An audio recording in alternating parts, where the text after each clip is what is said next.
احنف بن قیس رحمت اللہ علیہ ایک دن تلاوت کر رہے تھے اور تلاوت کرتے کرتے لقد انزلنا الیکم کتابا فیہ ذکرکم، ہم نے کتاب اتاری ہے اس میں تمہارا بھی ذکر ہے۔ احنف سمجھ گئے کہ یہ مجھ سے خطاب ہے، اس میں میرا بھی ذکر ہے، نکلے قرآن کے اوراق میں اور قرآن کے آئینے میں اپنا ذکر تلاش کرنے۔ کچھ لوگ نظر آئے قرآن کے آئینے میں، قرآن کے اوراق میں، الذین ینفقون فی السراء والضراء والکاظمین الغیظ والعافین عن الناس واللہ یحب المحسنین والذین اذا فعلوا فاحشة او ظلموا انفسهم ذکروا اللہ فاستغفروا لذنوبہم۔ کچھ لوگ ایسے ہیں ہر حال میں خرچ کرتے ہیں، غصے کو پی لیتے ہیں، معاف کر دینا ان کی عادت ہے، احسان کر کے اللہ کے پیارے بنتے ہیں، غلطی ہو جائے تو فوراً اللہ سے معافی مانگتے ہیں، گناہوں پہ اصرار نہیں کرتے۔ یہ ایک تصویر قرآن میں دکھائی، اور زمین پہ ایسے لوگ گزرے ہیں۔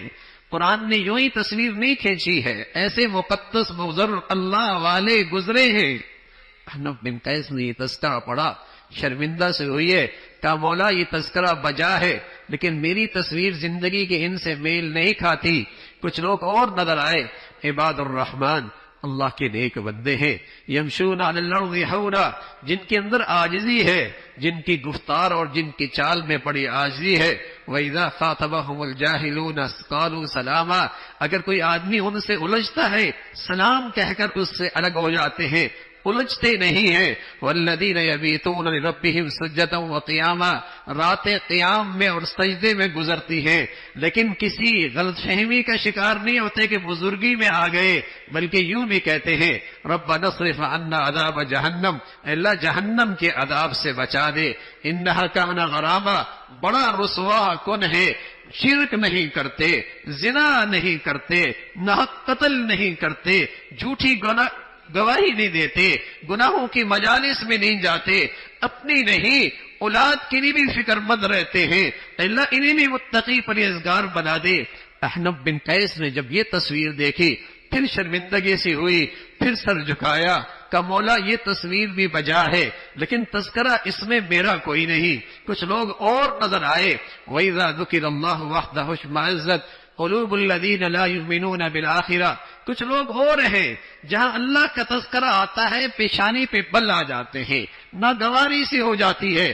جب غیر کے تذکرے ہوں بڑے حشاش بشاش ہوتے ہیں، منٹوں نہیں سکیں گھنٹوں ان کے تذکرے سننے میں یہ مصروف رہتے ہیں۔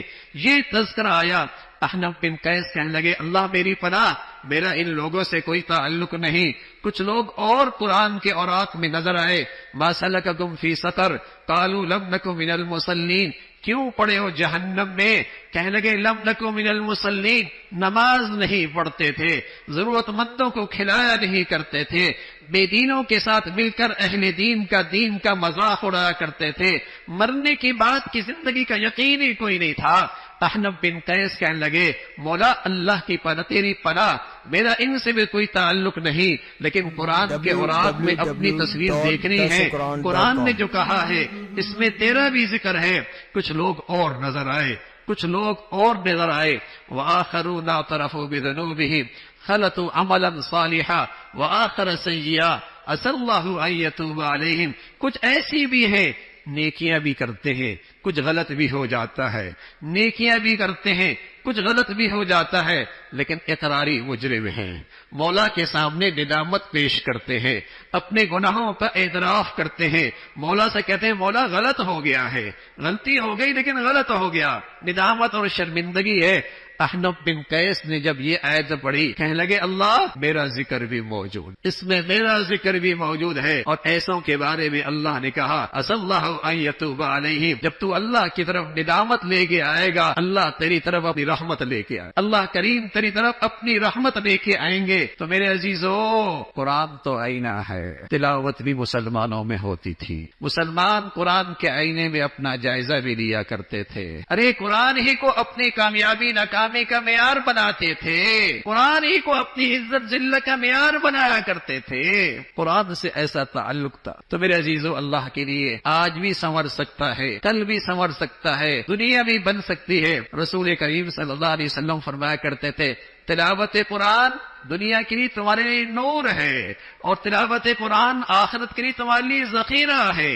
اللہ کے نبی فرمانے کہ افضل عبادت امتی تلاوت القرآن، میری امت کی افضل ترین عبادت تلاوت قرآن ہے۔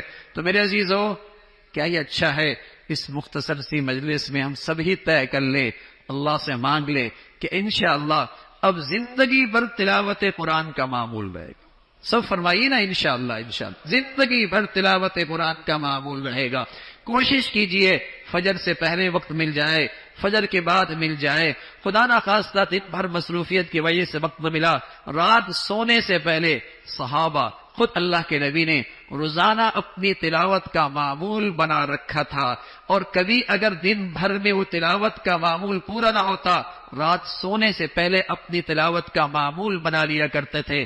حضرت حسن فرمانے لگے میں اپنی تلاوت کا معمول رات کو کر لیا کرتا تھا۔ حضرت حسین فرمانے لگے رضی اللہ تعالیٰ عنہ میں اپنی تلاوت کے وقت شب رات کے آخری حصے میں کیا کرتا تھا۔ معمول ہوتا تھا کہ تلاوت قرآن کے بغیر دن نہیں مسلمان کا گزرنا، مسلمان کی روحانی غذا ہے، دوا ہے، صحت کا سامان ہے۔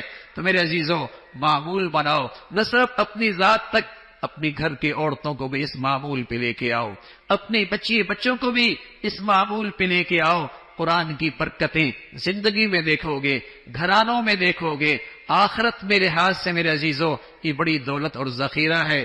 اللہ ہم سب کو قرآن کی عظمت، تلاوت، عمل کی توفیق نصیب فرمائے۔